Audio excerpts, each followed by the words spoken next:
ನಮಸ್ಕಾರ. ವಿಡಿಯೋ ನೋಡುವಂತ ಎಲ್ಲ ಆತ್ಮೀಯ ವೀಕ್ಷಕರಿಗೆ ಹಾಗೂ ನನ್ನ ಮುದ್ದು ವಿದ್ಯಾರ್ಥಿ ಬಳಗಕ್ಕೆ ಹೃದಯಪೂರ್ವಕ ಧನ್ಯವಾದಗಳನ್ನ ಹೇಳುತ್ತಾ, ಮತ್ತೆ ಇವತ್ತಿನ ಈ ಒಂದು ವಿಡಿಯೋದಲ್ಲಿ ನಿಮ್ಗೆ ಏನ್ ಹೇಳ್ಕೊಡ್ತಾ ಇದ್ದೇನೆ ಅಂದ್ರೆ, ಇವತ್ತು ಕೇಂದ್ರ ಸರ್ಕಾರದಿಂದ ಬರುವಂತಹ ಉಚಿತ ಮನೆಗಳಿಗೆ ಯಾವ ರೀತಿಯಾಗಿ ಅರ್ಜಿಯನ್ನ ಸಲ್ಲಿಸಬೇಕು.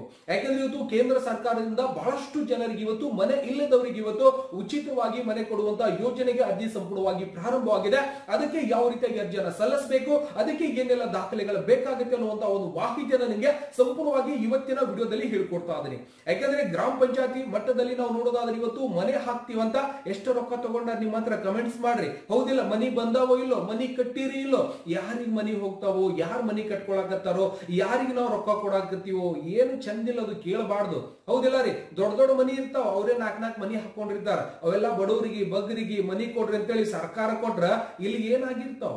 ಹೌದಿಲ್ಲ, ಇಲೆಕ್ಷನ್ ಬಂದಾಗ ನಾವೇನ್ ಮಾಡ್ತೀವಿ, 500-600 ರೂಪಾಯಿ ಒಂದ್ ಇದು ಕೊಟ್ರೆ ಅವ್ರಿಗೆ ವೋಟ್ ಹಾಕ್ಬಿಡ್ತೀವಿ. ಈ ಪರಿಸ್ಥಿತಿ ಒಳಗೆ ಬಂದ್ಬಿಡ್ತೀವಿ. ಒಂದು ಗುಡಿಸಲ್ ಒಳಗೆ ಒಂದು ಪತ್ರ ಸೆಡ್ ಹೊಡ್ಕೊಂಡು ಎಷ್ಟೋ ತಾಯಿಯಂದಿರು, ಎಷ್ಟೋ ಬಡ ಜನರು ಇನ್ನೂವರೆಗೂ ಕೂಡ ಅದೇ ಒಂದು ಪತ್ರ ಸೆಡ್ ಗಳಲ್ಲಿ ವಾಸ ಮಾಡ್ತಾ ಇದ್ದಾರೆ. ಆದ್ರೆ ಸರ್ಕಾರದಿಂದ ಬಹಳಷ್ಟು ಲಾಭಗಳನ್ನ ಕೊಡ್ತಾರೆ. ಆ ಬರುವಂತ ಲಾಭಗಳು ಬೇರೆಯವರಿಗೆನೆ ಹೋಗ್ತಾ ಇರುವಂತದ್ದು ನಾವು ನೋಡ್ತಾ ಇದೀವಿ. ಯಾಕಂದ್ರೆ ಇವತ್ತು ಗ್ರಾಮ ಪಂಚಾಯತಿ ಮಟ್ಟದಲ್ಲಿ ಒಂದು ಮನಿ ಹಾಕ್ರಿ ಅಂತ ಹೇಳಿಕ್ ಹೋದ್ರೆ ರೊಕ್ಕ ಕೊಡ್ರಿ ಅಂತ ಕೇಳ್ತಾರೆ. ಹೌದಿಲ್ಲ, ಯಾಕಂದ್ರೆ ಸರ್ಕಾರ ಇವ್ರಿಗೆ ಏನ್ ಹೇಳ್ಕೊಡಕತ್ತಿತ್ತು, ಸರ್ಕಾರ ಸಂಬಳನೂ ಕೂಡ ಕೊಡತ್ತೆ, ಪಗಾರು ಕೂಡ ಇದ್ದಿರ್ತದ. ಆದ್ರೂ ಮತ್ತೆ ಬಡ ಜನರಿಂದ ರೊಕ್ಕ ತಗೊಳ್ಳಿಕ್ಕೆ ಶುರು ಮಾಡ್ತಾರೆ. ಆದ್ರೆ ರೊಕ್ಕ ತಗೊಂಡ್ರೆ ಅವರಲ್ಲಿ ಆರಾಮಾಗಿರ್ತಾವ, 18 ಜಡ್ ಇರ್ತಾವ, ಮೈಯಾಗ ನೀವು ಕೇಳ್ರಿ ಎಲ್ಲ ಇರ್ತಾವ, ಶುಗರ್ BP ಎಲ್ಲ ಇರ್ತಾವ. ಆದ್ರೆ ನಾವು ರೊಕ್ಕ ಏನು ಕೊಟ್ಟಿರ್ತೀವಲ್ಲ, ನಮಗೆ ಯಾವುದೇ ರೀತಿಯಿಂದ ಏನೂ ಇರುವುದಿಲ್ಲ. ಯಾಕಂದ್ರೆ ಬೇರೆದವ್ರು ರೊಕ್ಕ ತಗೊಂಡು ನಾವು ಅವ್ರಿಗೆ ಕೆಲಸ ಮಾಡ್ತೀವಿ ಅಂತ ಹೇಳ್ತೀವಲ್ಲ, ಸರ್ಕಾರ ಕೊಟ್ಟಿರುವಂತದ್ದು ಬಡವರಿಗೆ ಮನೆ ಹಂಚಿರಿ, ಅವರು ಕೂಡ ಒಂದು ಶೋರ್ ಕಟ್ಕೊಂಡು ಒಂದು ಮನೆ ಸದೃಢವಾದಂತ ಒಂದು ಮನೆ ಮಾಡ್ಕೋರಿ ಅಂತ ಸರ್ಕಾರದವರು ರೊಕ್ಕ ಕೊಟ್ರ, ಇಲ್ಲಿ ಗ್ರಾಮ ಪಂಚಾಯತಿ ಮಟ್ಟದಲ್ಲಿ ನಮ್ಮ ಹತ್ರ ರೊಕ್ಕ ತಗೊಂಡು ಏನ್ ಮಾಡ್ತಾರ ಅವರು? ಅವ್ರೇನು ಕೋಟ್ಯಾಧೀಶರಾಗ್ಯಾರ? ಎಲ್ಲರೂ ನೋಡಿರಿ, ಏನ್ ಬಹಳಷ್ಟು ದೊಡ್ಡ ಶ್ರೀಮಂತರಾಗಿದ್ದಾರ? ನಮ್ಮಂದ ಒಂದ್ 20,000 ರೂಪಾಯಿ ಎಷ್ಟೋ ಒಂದು ದುಡ್ಡು ತಗೋತಾರ, ನಿಮ್ಗೆ ಆಲ್ರೆಡಿ ಗೊತ್ತದ. ಏನೂ ಆಗೋದಿಲ್ಲ. ಅವರೆಲ್ಲಾನು ಕೂಡ ಹೆಂಗಿದ್ರು ಹಂಗೆ ಇದ್ದಿರ್ತಾರೆ. ಯಾಕಂದ್ರೆ ಬೇರೆಯವ್ರ ದುಡ್ಡು ಏನಾಗ್ತದೆ ನಿಮ್ಗೆಲ್ಲ ಗೊತ್ತಿದೆ. ಹೌದಿಲ್ಲ, ರೋಮಾ ದುಡ್ದಿದ್ ರೊಕ್ಕನೇ ಉಳಿಯಲ್ಲ. ಅಂತದ್ರೊಳಗ ಸುಮ್ನೆ ಬಂದಿದ್ ರೊಕ್ಕ ಹೆಂಗ್ ಉಳಿತದ್ರಿ ಅಣ್ಣ?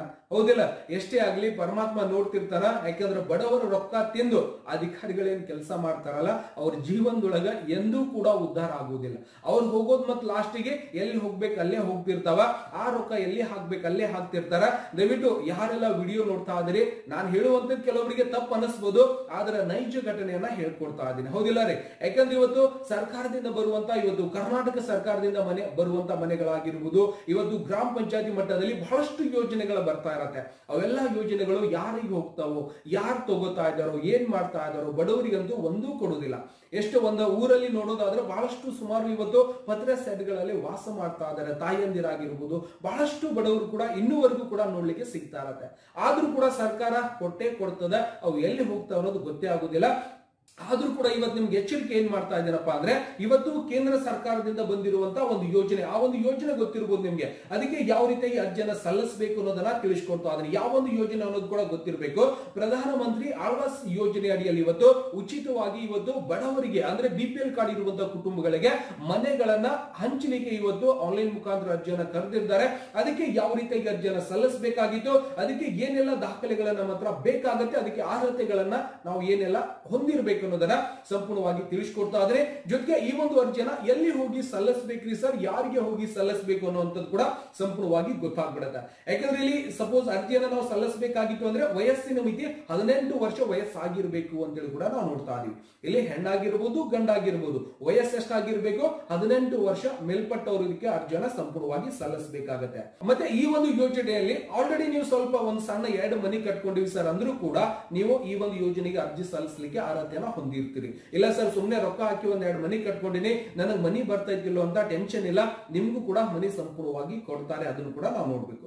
ಜೊತೆಗೆ ಇದಕ್ಕೆ ವಾರ್ಷಿಕ ಆದಾಯ ಅಂದ್ರೆ ನಿಮ್ಮ ಒಂದು ಇನ್ಕಮ್ ಕಾಸ್ಟ್ ಎಷ್ಟಿರ್ಬೇಕಪ್ಪ ಅನ್ನೋದನ್ನ ನಾವು ನೋಡೋದಾದ್ರೆ, ವಾರ್ಷಿಕವಾಗಿ 6 ಲಕ್ಷಕ್ಕಿಂತ ಒಳಗಡೆ ಇರಬೇಕು. 3 ಲಕ್ಷ ಅಥವಾ 6 ಲಕ್ಷ ಒಳಗಡೆ ಇರುವಂತವರು ನಾವೇನ್ ಮಾಡಬಹುದು, ಇದಕ್ಕೆ ಅರ್ಜಿಯನ್ನ ಸಂಪೂರ್ಣವಾಗಿ ಸಲ್ಲಿಸಬೇಕು. ಅಂದ್ರೆ 3 ಲಕ್ಷದಿಂದ 6 ಲಕ್ಷ ಒಳಗಡೆ ಇರುವಂತಹ ಕುಟುಂಬದವರು ಎಲ್ಲರೂ ಕೂಡ ಈ ಒಂದು ಆವಾಸ್ ಯೋಜನೆಯಡಿಯಲ್ಲಿ ಸಿಗುವಂತ ಪ್ರಧಾನ ಮಂತ್ರಿ ಆವಾಸ್ ಯೋಜನೆ ಅಡಿಯಲ್ಲಿ ಸಿಗುವಂತ ಒಂದು ಮನೆಗಳಿಗೆ ನಾವು ಉಚಿತವಾಗಿ ಅರ್ಜಿಯನ್ನ ಸಲ್ಲಿಸಬಹುದು. ಓಕೆನಾ? ಜೊತೆಗೆ ಇಲ್ಲಿಂದ ಏನ್ ಮಾಡಬಹುದು, ಮತ್ತೆ ಇನ್ನೊಂದೇನಪ್ಪಾ ಅಂದ್ರೆ ಕುಟುಂಬದಲ್ಲಿ ಏನಾದ್ರೂ ಸಮಸ್ಯೆ, ಸಪೋಸ್ ವಿಕಲಚೇತನ ಮತ್ತೆ ಇನ್ನೊಂದೇನಾಗುತ್ತೆ, ಕುಟುಂಬದಲ್ಲಿ ಯಾರಾದ್ರೂ ಸಪೋಸ್ ವಿಕಲಚೇತನ ವ್ಯಕ್ತಿಗಳಿದ್ರು ಕೂಡ ಅರ್ಜಿಯನ್ನು ಸಲ್ಲಿಸಬಹುದು, ಅವರು ಕೂಡ ಅರ್ಹತೆಯನ್ನು ಹೊಂದಿರ್ತಾರೆ. ಜೊತೆಗೆ ಅರ್ಜಿಯನ್ನು ಸಲ್ಲಿಸಬೇಕಾಗಿತ್ತು ಅಂದ್ರೆ ನಿಮ್ಮ ಒಂದು ರೇಷನ್ ಕಾರ್ಡ್ ಕೂಡ ಕಡ್ಡಾಯವಾಗಿ ಇರಬೇಕಾಗತ್ತೆ. ರೇಷನ್ ಕಾರ್ಡ್ ಅಲ್ಲಿ ನಿಮ್ಮ ಹೆಸರು ಕೂಡ ಇರಬೇಕಾಗತ್ತೆ. ಜೊತೆಗೆ ಮತದಾನ ಮಾಡುವಂತ ಮತದಾರ ಗುರುತಿನ ಚೀಟಿ ಕೂಡ ನಿಮ್ಮ ಹತ್ರ ಇರಬೇಕಾಗತ್ತೆ. ಅಂದ್ರೆ ನೀವು ಅರ್ಜಿಯನ್ನ ಸಲ್ಲಿಸಬಹುದು. ಎಲ್ಲಿ ಹೋಗಿ ಅರ್ಜಿ ಸಲ್ಲಿಸಬೇಕು ಸರ್? ಈ ಪ್ರಧಾನಮಂತ್ರಿ ಆವಾಸ್ ಯೋಜನೆ ಅಡಿಯಲ್ಲಿ ಎಲ್ಲಿ ಹೋಗಿ ಅರ್ಜಿ ಸಲ್ಲಿಸಬೇಕು, ಯಾರಿಗೆ ಕೇಳ್ಬೇಕ್ರಿ? ಯಾರಿಗೆ ಹೇಳಿ ಗ್ರಾಮ ಪಂಚಾಯತಿ ಮಟ್ಟದಲ್ಲಿ ಕೇಳಿದ್ರ ಮನೆನೇ ಬಂದಿಲ್ಲ, ಹೋಗ ಬಂದಾಗ ಹಾಕ್ತಿವಿ ಅಂತ ಹೇಳಿ ಕಳಿಸಿ ಬಿಡ್ತಾರೆ. ಹೇಳ್ಯಾರ, ನಿಮ್ಗೂ ಕೂಡ ಹೇಳಿರ್ತಾರ, ಮನೆಗೆ ಬಂದಾಗ ಹಾಕ್ತೀನಿ ತಗೋ, ರೊಕ್ಕ ಕೊಡು ಮನೆಗೆ ಹಾಕ್ತೀನಿ, ನಾ ಬೆಂಗಳೂರು ಹೋಗಿ ತಂದಿನಿ, ನಾ ದಿಲ್ಲಿ ಹೋಗಿ ಮನೆಗೆ ತಂದಿನಿ ಅಂತ ಹೇಳ್ತಾರೆ. ಹೌದಿಲ್ಲ? ಸರ್ಕಾರ ಕೊಡುವಂಥದ್ದು ಬಡವರ ಬಗ್ಗರಿಗೆ ಮನಿ ಹಂಚಿರಪ್ಪ ಅಂತೇಳಿ. ಆದ್ರೂ ಕೂಡ ಗ್ರಾಮ ಪಂಚಾಯತಿ ಮಟ್ಟದಲ್ಲಿ ಬಹಳಷ್ಟು ವ್ಯಕ್ತಿಗಳು ಕೂಡ ಅದರ ನಿಷ್ಠೆಯಿಂದ ಸೇವೆ ಮಾಡುವಂತ ಬಹಳಷ್ಟು ಮೆಂಬರ್ಗಳಾಗಿರ್ಬೋದು, ಅಧಿಕಾರಿಗಳು ಕೂಡ ಇದ್ದಾರೆ. ನಾನು ಕೂಡ ನೋಡಿದ್ದೀನಿ. ಯಾಕಂದ್ರೆ ಸರ್ಕಾರದ ಯೋಜನೆಗಳು ಯಾರಿಗೆ ಸೇರ್ಬೇಕು ಅವರಿಗೆ ಸೇರುವಂತ ಅಧಿಕಾರಿಗಳು ಕೂಡ ಬಹಳಷ್ಟು ಜನ ಇದ್ದಿರ್ತಾರೆ. ಬಟ್ ಸಿನ್ಸಿಯರ್ ಆಗಿ ಕೆಲಸ ಮಾಡುವಂತವ್ರು ಒಬ್ರು ಸಿಗ್ತಾರೆ, ಎಲ್ಲರೂ ಕೂಡ ಸಿಗುದಿಲ್ಲ. ಯಾಕಂದ್ರೆ ನಿಮ್ಗೆ ಆಲ್ರೆಡಿ ಗೊತ್ತದ, ಮನಿ ಹಾಕೋಬೇಕಂದ್ರೆ ಏನ್ ಮಾಡ್ಬೇಕು, ಯಾವ ರೀತಿಯಾಗಿ ಹೋರಾಟ ಇರ್ತದ, ರೊಕ್ಕ ಜಮಾ ಮಾಡ್ಬೇಕಂದ್ರೆ ಏನೆಲ್ಲ ಮಾಡ್ಬೇಕು ಅನ್ನೋದು ನಿಮ್ಗೆ ಆಲ್ರೆಡಿ ಗೊತ್ತದ. ದಯವಿಟ್ಟು ಇದಕ್ಕೆ ನೀವೇನ್ ಮಾಡ್ಬೇಕಂದ್ರೆ ಯಾವ ರೀತಿಯಾಗಿ ಅರ್ಜಿ ಸಲ್ಲಿಸಬೇಕು ಅನ್ನೋದನ್ನು ಕೂಡ ನಿಮ್ಗೆ ಇಲ್ಲಿ ಸಂಪೂರ್ಣವಾಗಿ ಸ್ಕ್ರೀನ್ ಮೇಲೆ ತೋರಿಸ್ತಾ ಅದನ್ನ ಯಾವ ರೀತಿಯಾಗಿ ವೆಬ್ಸೈಟ್ ಗೆ ಹೋಗ್ಬೇಕು, ಅಲ್ಲಿ ಲಾಗಿನ್ ಐಡಿ ಯಾರಿಗೆ ಕೊಟ್ಟಿರ್ತಾರೆ, ಯಾರ ಮುಖಾಂತರ ನೀವು ಅರ್ಜಿಯನ್ನ ಸಲ್ಲಿಸಬಹುದು ಅನ್ನೋದನ್ನ ನಿಮ್ಗೆ ಇಲ್ಲಿ ಸಂಪೂರ್ಣವಾಗಿ ತೋರಿಸ್ಕೊಡ್ತಾ ಇದೀನಿ. ಓಕೆ, ಮೊದಲಿಗೆ ಏನ್ ಮಾಡ್ಬೇಕು, ನಾನು ಸಂಪೂರ್ಣವಾಗಿ ಒಂದು ಗೂಗಲ್ ಕ್ರೋಮ್ ಪೇಜ್ ಅನ್ನು ಓಪನ್ ಮಾಡ್ತಾ ಇದ್ದೇನೆ. ಇಲ್ಲಿಗೆ ಏನ್ ಟೈಪ್ ಮಾಡ್ಬೇಕಪ್ಪ ಅಂದ್ರೆ ಸಂಪೂರ್ಣವಾಗಿ ಇದರ ಒಂದು ಲಿಂಕ್ ಕೂಡ ನಾನು ಸಂಪೂರ್ಣವಾಗಿ ವಿಡಿಯೋ ಡಿಸ್ಕ್ರಿಪ್ಷನ್ ಅಲ್ಲಿ ಹಾಕಿರ್ತೀನಿ. ಇಲ್ಲಿ ಸಂಪೂರ್ಣವಾಗಿ ಪ್ರಧಾನಮಂತ್ರಿ ಆವಾಸ್ ಯೋಜನಾ ಗ್ರಾಮೀಣ ಅಂತ ಸಂಪೂರ್ಣವಾಗಿ ಬಂದಿರುತ್ತೆ. ಇದಕ್ಕೆ ಅರ್ಜಿಯನ್ನ ಸಲ್ಲಿಸಬೇಕಾಗಿತ್ತು ಅಂದ್ರೆ ನೀವೆಲ್ಲ ಹೋಗ್ಬೇಕು, ಇಲ್ಲಿ ಡಾಟಾ ಎಂಟ್ರಿ ಅಂತ ಕಾಣಿಸ್ತಾ ಇರುತ್ತೆ, ಇದರ ಮೇಲೆ ಕ್ಲಿಕ್ ಅನ್ನ ಮಾಡ್ಕೊಳ್ಳಿ. ಮಾಡಿದ ನಂತರ ಇಲ್ಲಿಂದ ನಿಮ್ಗೆ ಲಾಸ್ಟ್ ಗೆ ಕಾಣಿಸ್ತಾ ಇರುತ್ತೆ ಡಾಟಾ ಎಂಟ್ರಿ ಫಾರ್ AWAS+ ಅಂತ ಇದಿರುತ್ತೆ. ಇದರಲ್ಲಿ ನೀವೇನ್ ಮಾಡಬಹುದು ಅಂದ್ರೆ ಅರ್ಜಿ ಸಲ್ಲಿಸಲಿಕ್ಕೆ ನೀವು ಏನ್ ಮಾಡಬಹುದು, ಲಾಗಿನ್ ಮಾಡ್ಕೋಬಹುದು. ಇಲ್ಲಿ ಲಾಗಿನ್ ಮೇಲೆ ನೀವು ಸಂಪೂರ್ಣವಾಗಿ ಕ್ಲಿಕ್ ಅನ್ನ ಮಾಡಿದ್ರೆ ಇಲ್ಲೇನ್ ಕೇಳುತ್ತೆ, ನಿಮ್ಮ ಒಂದು ರಾಜ್ಯವನ್ನ ಸೆಲೆಕ್ಷನ್ ಮಾಡಬೇಕು. ಯಾವ ರಾಜ್ಯದಿಂದ ನೀವು ಅರ್ಜಿಯನ್ನ ಸಲ್ಲಿಸ್ತಾ ಇದ್ದೀರಿ ಅನ್ನೋದನ್ನ ಕ್ಲಿಕ್ ಮಾಡಬೇಕು. ಕರ್ನಾಟಕ ಅಂತೇಳಿ ನಾನು ಕಂಟಿನ್ಯೂ ಮೇಲೆ ಸಂಪೂರ್ಣವಾಗಿ ಕ್ಲಿಕ್ ಅನ್ನ ಮಾಡ್ಕೋತೇನೆ. ಮಾಡಿದ ನಂತರ ಇನ್ಸ್ಪೆಕ್ಟರ್ ಲಾಗಿನ್ ಅಂತ ಬರುತ್ತೆ. ಬಟ್ ಇದು ಪಬ್ಲಿಕ್ ಲಾಗಿನ್ ಆಗಿ ಕೊಟ್ಟಿಲ್ಲ ಅವರು. ಆಕ್ಚುಲಿ ಯಾಕೆ ಕೊಟ್ಟಿಲ್ಲ ಅಂದ್ರೆ ನಮ್ಮ ಊರಿನಲ್ಲಿರುವಂತಹ ಗ್ರಾಮ ಪಂಚಾಯತಿ ಮಟ್ಟದಲ್ಲಿರುವಂತಹ PDO ಗಳಿಗೆ ಮಾತ್ರ ಇದರ ಒಂದು ಅವಕಾಶವನ್ನ ಕೊಟ್ಟಿರ್ತಾರೆ. ಅಂದ್ರೆ PDO ಕೈ ಕೆಳಗೆ ಕಂಪ್ಯೂಟರ್ ಆಪರೇಟರ್ ಗಳು ಕೂಡ ಕೆಲಸ ಮಾಡ್ತಾ ಇರ್ತಾರೆ. ಅವ್ರ ಹತ್ರ ಈ ಒಂದು ಲಾಗಿನ್ ಐಡಿ ಇದ್ದಿರುತ್ತೆ. ಅವರಿಗೆ ಹೋಗಿ ಭೇಟಿ ಕೊಟ್ಟು ನಿಮ್ಮ ಊರಿನಲ್ಲಿರುವಂತಹ PDO ಗಳಿಗೆ ಭೇಟಿ ಕೊಟ್ಟು ಇವತ್ತು ಪ್ರಧಾನಮಂತ್ರಿ ಆವಾಸ್ ಯೋಜನೆ ಅಡಿಯಲ್ಲಿ ಕರೆದಿರುವಂತಹ ಮನೆಗಳಿಗೆ ನಾನು ಅರ್ಜಿ ಸಲ್ಲಿಸಬೇಕಾಗಿದೆ ಸರ್, ನಾನು ಅರ್ಜಿಯನ್ನ ಹಾಕಿ ಕೊಡಿ ಅಂತ ಅವರಿಗೆ ಕೇಳಬೇಕು. ಗೊತ್ತಾಗಿದೆಯಾ? ಕೇಳಿದ ನಂತರ ಅವ್ರ ಅರ್ಜಿ ಹಾಕಿದಾರೋ ಇಲ್ಲೋ ಅನ್ನೋದು ಕೂಡ ಯಾವ ರೀತಿಯಾಗಿ ಲಿಸ್ಟ್ ಅನ್ನು ಚೆಕ್ ಮಾಡಬಹುದು ಅನ್ನೋದನ್ನ ಮುಂದಿನ ವಿಡಿಯೋದಲ್ಲಿ ನಿಮ್ಗೆ ಹೇಳ್ಕೊಡ್ತಾ ಆದ್ರೆ ದಯವಿಟ್ಟು ನಿಮ್ಮ ಹತ್ತಿರದಲ್ಲಿರುವಂತಹ PDO ಅಧಿಕಾರಿಗಳಿಗೆ ಅಥವಾ ನಿಮ್ಮ ಒಂದು ಗ್ರಾಮೀಣ ಮಟ್ಟದಲ್ಲಿರುವಂತಹ ಕಂಪ್ಯೂಟರ್ ಆಪರೇಟರ್ ಗಳಿಗೆ ಹೋಗಿ ಭೇಟಿ ಕೊಟ್ಟು ನೀವೇನ್ ಮಾಡಬೇಕು, ಈ ಒಂದು ಪ್ರಧಾನಮಂತ್ರಿ ಆವಾಸ್ ಯೋಜನೆ ಅಡಿಯಲ್ಲಿ ನನಗೆ ಅರ್ಜಿಯನ್ನ ಸಲ್ಲಿಸಿಕೊಡಿ ಸರ್ ಅಂತ ಸಂಪೂರ್ಣವಾಗಿ ಅವರಿಗೆ ಕೇಳ್ಕೊಂಡ್ರೆ ನಿಮಗೆ ಸಂಪೂರ್ಣವಾಗಿ ಅರ್ಜಿಯನ್ನ ಹಾಕಿ ಕೊಡ್ತಾರೆ. ಉಚಿತವಾಗಿ ಬರುವಂತಹ ಒಂದು ಮನೆ ಆಗಿರುತ್ತೆ. ಇದಕ್ಕೆ ನೀವು ಅರ್ಜಿ ಸಲ್ಲಿಸಲಿಕ್ಕೆ ಅರ್ಹತೆ ಇತ್ತು ಅಂದ್ರೆ ಎಲ್ಲರೂ ಕೂಡ ಇದಕ್ಕೆ ಅರ್ಜಿಯನ್ನ ಸಲ್ಲಿಸಬಹುದು. ನಿಮ್ಮ ಮನೆಯಲ್ಲಿರುವಂತಹ ಹೆಣ್ಣು ಮಕ್ಕಳಿಗೆ ಕೂಡ ಅರ್ಜಿ ಸಲ್ಲಿಸಬಹುದು. ಆದ್ರೆ ಜಾಸ್ತಿ ಆದ್ಯತೆ ಹೆಣ್ಣು ಮಕ್ಕಳಿಗೆ ಇದ್ದಿರುತ್ತೆ.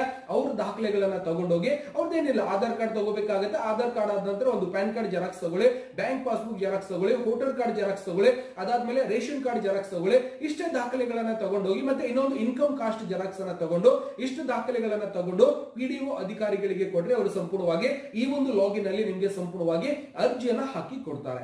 ಅರ್ಜಿ ಹಾಕಿದ ನಂತರ ಅಪ್ರೂವಲ್ ಆದ ನಂತರ ನೀವು ಯಾವ ರೀತಿಯಾಗಿ ಪರಿಶೀಲನೆ ಮಾಡಬಹುದು, ಜೊತೆಗೆ ಇವರು ಅರ್ಜಿಯನ್ನು ಹಾಕಿದಾರೋ ಇಲ್ಲೋ ಅನ್ನೋದು ಕೂಡ ಯಾವ ರೀತಿಯಾಗಿ ಚೆಕ್ ಮಾಡಬಹುದು ಅನ್ನೋದು ಕೂಡ ಮುಂದಿನ ವಿಡಿಯೋದಲ್ಲಿ ಸಂಪೂರ್ಣವಾಗಿ ಹೇಳ್ಕೊಡ್ಲಿಕ್ಕೆ ಬರ್ತಾ ಅದನ್ನ. ದಯವಿಟ್ಟು ವಿಡಿಯೋ ಇಷ್ಟ ಆಗಿತ್ತು ಅಂದ್ರೆ ಲೈಕ್ ಮಾಡೋದನ್ನ ಮರಿಬಾರ್ದು. ಹಾಗೆ ಬೇರೆಯವರಿಗೆ ಈ ಒಂದು ವಿಡಿಯೋ ಶೇರ್ ಮಾಡಿದ್ರು ಅಂದ್ರೆ ಬಹಳಷ್ಟು ಜನ ಇವತ್ತು ಸರ್ಕಾರದ ಯೋಜನೆಗಳಿಂದ ವಂಚಿತರಾಗಿರ್ತಾರೆ. ಈ ಒಂದು ಪ್ರಧಾನಮಂತ್ರಿ ಆವಾಸ್ ಯೋಜನೆ ಅಡಿಯಲ್ಲಿ ನೀವೇನ್ ಮಾಡಬಹುದು ಅಂದ್ರೆ ಮನೆ ನಿರ್ಮಾಣ ಮಾಡಿಸಿಕೊಳ್ಳಬಹುದು. ದಯವಿಟ್ಟು ಹೇಳಿರುವಂತಹ ಮಾಹಿತಿ ಇಷ್ಟ ಆಗಿತ್ತು ಅಂದ್ರೆ ಲೈಕ್ ಮಾಡೋದನ್ನ ಮರಿಬಾರ್ದು. ಹಾಗೇನೆ ಬೇರೆಯವರಿಗೆ ಶೇರ್ ಮಾಡೋದನ್ನು ಕೂಡ ಮರಿಬಾರ್ದು. ಮತ್ತೆ ಇನ್ನೊಂದು ವಿಷಯ ಹೇಳಿಕೊಡ್ತೀನಿ, ನಿಮ್ಮ ಕೈಲಿ ಆದ್ರೆ ಭಗವಂತ ನಿಮ್ಗೆ ಆ ರೀತಿಯಾಗಿ ಶಕ್ತಿ ಕೊಟ್ಟಿದ್ದಾರೆ ಅಂದ್ರೆ ಬೇರೆಯವರಿಗೆ ಸಹಾಯ ಮಾಡಿ. ಬೇರೆಯವರಿಗೆ ವಂಚನೆ ಮಾಡ್ಲಿಕ್ಕೆ ಹೋಗಬೇಡಿ. ನಿಮ್ಮ ಹತ್ರ ಅಧಿಕಾರ ಇದೆಯಂತ ಬೇರೆಯವರಿಗೆ ವಂಚನೆ ಮಾಡಿ ಆ ಒಂದು ಅಧಿಕಾರವನ್ನ ದುರ್ಬಳಕೆ ಮಾಡಿಕೊಳ್ಳಬೇಡಿ. ಇದರ ಒಂದು ಪಾಪ ಬಹಳ ದೊಡ್ಡದಾಗಿರುತ್ತೆ. ಹೆಂಗೆ ಇರ್ತೈತಪ್ಪ ಅಂದ್ರೆ ಬಡ ಜನರ ಒಂದು ಕಣ್ಣಿನಲ್ಲಿ ಒಂದು ಹನಿ ಕಣ್ಣೀರು ತರಿಸಿದ್ರೆ ನಿಮ್ಗೆ ಈ ಭೂಮಿ ಒಳಗ ಯಾರು ಕೂಡ ನಿಮ್ಮನ್ನ ಕಾಪಾಡ್ಲಿಕ್ಕೆ ಇಲ್ಲ. ಅಷ್ಟೊಂದು ದೊಡ್ಡ ಪಾಪದಲ್ಲಿ ನಾವು ಬೀಳ್ತೀವಿ. ದಯವಿಟ್ಟು ನಮ್ಮ ಕೈಯಿಂದ ಆದ್ರೆ ಒಳ್ಳೇದ್ ಮಾಡೋಣ, ಕೆಟ್ಟದ್ ಮಾಡ್ಲಿಕ್ಕೆ ಜೀವನದಲ್ಲಿ ಯಾವತ್ತೂ ಕೂಡ ಮಾಡ್ಲಿಕ್ಕೆ ಹೋಗ್ಬೇಡಿ. ಯಾಕಂದ್ರೆ ಹೆಸರಿರೋದು ಮಾತ್ರ ನಾವು ಹುಟ್ಟಿದಾಗ ಏನು ಇರ್ಲಿಲ್ಲ, ಪ್ರಪಂಚದಲ್ಲಿ ಬಂದ ನಂತರ ನಮಗೊಂದು ಹೆಸರು ಇಟ್ಟಿದ್ದಾರೆ. ಆ ಒಂದು ಹೆಸರನ್ನ ನಾವು ಶಾಶ್ವತವಾಗಿ ಇಲ್ಲಿ ಉಳಿಸ್ಕೊಂಡು ಹೋಗ್ಬೇಕಪ್ಪ ಅಂದ್ರ ಏನ್ ಮಾಡ್ಬೇಕು, ಒಳ್ಳೆ ಕೆಲಸಗಳನ್ನೇ ಮಾಡ್ಬೇಕು. ಆಗ್ತಿತ್ತು ಅಂದ್ರೆ ಒಳ್ಳೇದ್ ಮಾಡೋಣ, ಒಳ್ಳೇದಾಗಲ್ಲ ಕೆಟ್ಟದ್ ಮಾಡ್ಲಿಕ್ಕೆ ಹೋಗೋದು ಬೇಡ. ಇಷ್ಟು ಈ ಒಂದು ಸಿದ್ಧಾಂತವನ್ನ ತಗೊಂಡೋದ್ರೆ ಜೀವನದಲ್ಲಿ ಯಾವ್ದು ತೊಂದರೆಗಳು ಅನುಭವಿಸ್ಲಿಕ್ಕೆ ನಮ್ಗೆ ಇಷ್ಟು ಈ ಒಂದು ರೂಲ್ಸ್ ಗಳನ್ನ ನಾವು ಫಾಲೋ ಮಾಡ್ತಾ ಹೋದ್ರೆ ನಮ್ಮ ಮನೇನು ಕೂಡ ಚೆನ್ನಾಗಿರುತ್ತೆ, ನಮ್ಮಿಂದ ಬೆಳೆಯುವಂತ ಮಕ್ಕಳು ಕೂಡ ಚೆನ್ನಾಗಿರ್ತಾರೆ. ನಮ್ಮ ಅಪ್ಪನೇ ಹಿಂಗ್ ಮಾಡಿಲ್ಲ, ನಾನ್ ಯಾಕೆ ಮಾಡ್ಲಿ ಅಂತೇಳಿ ಅವರು ಕೂಡ ಚೆನ್ನಾಗಿ ಬೆಳೀತಾ ಇರ್ತಾರೆ. ದಯವಿಟ್ಟು ಹೇಳಿರುವಂತ ಮಾಹಿತಿಯಲ್ಲಿ ಸಪೋಸ್ ಏನೋ ಒಂದು ಆಗಿರ್ಬೋದು, ದಯವಿಟ್ಟು ಕ್ಷಮೆ ಇರಲಿ. ಬಟ್ ನನಗ್ ತಿಳಿದಿದ್ದು ನಾನು ಹೇಳಿದ್ದೀನಿ. ಬಟ್ ನಿಮ್ಮ ಮಟ್ಟದಲ್ಲಿ, ನಿಮ್ಮ ಒಂದು ಗ್ರಾಮ ಪಂಚಾಯತಿ ಲೆವೆಲ್ ಅಲ್ಲಿ ಸರ್ಕಾರದ ಯೋಜನೆಗಳ ಲಾಭ ಯಾವ ರೀತಿಯಾಗಿ ಕೊಡ್ತಾರೆ ಅನ್ನೋದನ್ನ ನನಗೆ ಗೊತ್ತಿಲ್ಲ. ಬಟ್ 90% ಕೆಲವೊಬ್ರು ಒಳ್ಳೆಯವರು ಇದ್ದಿರ್ತಾರೆ, ಸಿಗುತ್ತೆ. ಇನ್ ಕೆಲವೊಬ್ರು ನಿಮ್ಗೆ ಗೊತ್ತೇ ಅದ ಜಾತ್ರೆ ಹೆಂಗ್ ಮಾಡ್ತಾರೆ ಗ್ರಾಮ ಪಂಚಾಯತಿ ಮಟ್ಟದಲ್ಲಿ ಅಂತೇಳಿ, ಹೌದಿಲ್ಲ ರೀ? ಯಾಕಂದ್ರೆ ಯಾರಿಗೂ ಒಂದು ಸೆಡ್ ಹಾಕಿರ್ತಾರೆ, ನಮ್ಮ ಹೊಲದ ಉತ್ತಾರಿ ತಗೊಂಡಿರ್ತಾರೆ, ನಮ್ಮ ದಾಖಲೆಗಳನ್ನ ತಗೊಂಡಿರ್ತಾರೆ, ನಮ್ಮ ಹೆಸರ ಮೇಲೆ ಆಲ್ರೆಡಿ ಏನೋ ಒಂದು ಮಾಡ್ಕೊಂಡಿರ್ತಾರೆ, ಆದ್ರೆ ನಮಗೆ ಗೊತ್ತಿರುವುದಿಲ್ಲ. ಅವೆಲ್ಲವನ್ನು ಕೂಡ ಯಾವ ರೀತಿಯಾಗಿ ಪರಿಶೀಲನೆ ಮಾಡ್ಕೋಬಹುದು. ನಿಮ್ಮ ಹೆಸರ ಮೇಲೆ ಇವತ್ತು ಗ್ರಾಮ ಪಂಚಾಯತಿ ಮಟ್ಟದಲ್ಲಿ ಏನೆಲ್ಲ ಕೆಲಸಗಳು ಆಗಿದೆ ಅನ್ನೋದು ಕೂಡ ಮಾಹಿತಿ ನಿಮ್ಗೆ ಮುಂದಿನ ವಿಡಿಯೋದಲ್ಲಿ ಹೇಳ್ಕೊಡ್ಲಿಕ್ಕೆ ಬರ್ತಾ ಇದ್ದೀನಿ. ದಯವಿಟ್ಟು ಮುಂದಿನ ವಿಡಿಯೋಸ್ಗಳು ಕೂಡ ನೀವು ನೋಡಬೇಕಾಗಿತ್ತು ಅಂದ್ರೆ ನನ್ನ ಒಂದು ಚಾನಲ್ ಸಬ್ಸ್ಕ್ರೈಬ್ ಮಾಡೋದನ್ನ ಮರಿಬಾರ್ದು. ಹಾಗೆ ನನ್ನ ಕೈಲಿಂದ ಏನ್ ಮಾಡ್ತಾ ಇದ್ದೀನಿ ಅಂದ್ರೆ ಕಂಪ್ಯೂಟರ್ ಶಿಕ್ಷಣವನ್ನ ಕಲಿಸ್ಕೊಡ್ತಾ ಇದ್ದೀನಿ. ನಿಮ್ಮ ಮನೆಯಲ್ಲಿರುವಂತಹ ಮಕ್ಕಳಿಗೆ ಇವತ್ತು ಉಚಿತವಾಗಿ ಕಂಪ್ಯೂಟರ್ ಶಿಕ್ಷಣ ಕಲಿಬೇಕಾಗಿದೆ ಸರ್ ಅಂದ್ರೆ ಸಬ್ಸ್ಕ್ರೈಬ್ ಮಾಡ್ಕೊರಿ. ನನ್ನ ಒಂದು ಚಾನಲ್ ಒಳಗೆ ಬಹಳಷ್ಟು ವಿಡಿಯೋಸ್ ಗಳದಾವ, ನೋಡೋ ಮುಖಾಂತರ ಕಂಪ್ಯೂಟರ್ ಶಿಕ್ಷಣ ಮತ್ತೆ ಈ ರೀತಿಯಾಗಿ ನಿಮ್ಗೆ ಉಪಯುಕ್ತವಾಗಿರುವಂತಹ ಮಾಹಿತಿಗಳನ್ನು ಕೂಡ ಆನ್ಲೈನ್ ನಲ್ಲಿ ಅಪ್ಲೋಡ್ ಮಾಡ್ತಿರ್ತೇನೆ. ಪ್ರತಿಯೊಂದು ವಿಡಿಯೋಸ್ ಗಳನ್ನ ಪ್ರತಿದಿನ ನೋಡಿ ಸಪೋರ್ಟ್ ಮಾಡ್ತಾರೆ. ಮತ್ತೆ ಸಿಗೋಣ ಮುಂದಿನ ವಿಡಿಯೋದಲ್ಲಿ. ನಮಸ್ಕಾರ. ವಿಡಿಯೋ ನೋಡುವಂತ ಎಲ್ಲ ಆತ್ಮೀಯ ವೀಕ್ಷಕರಿಗೆ.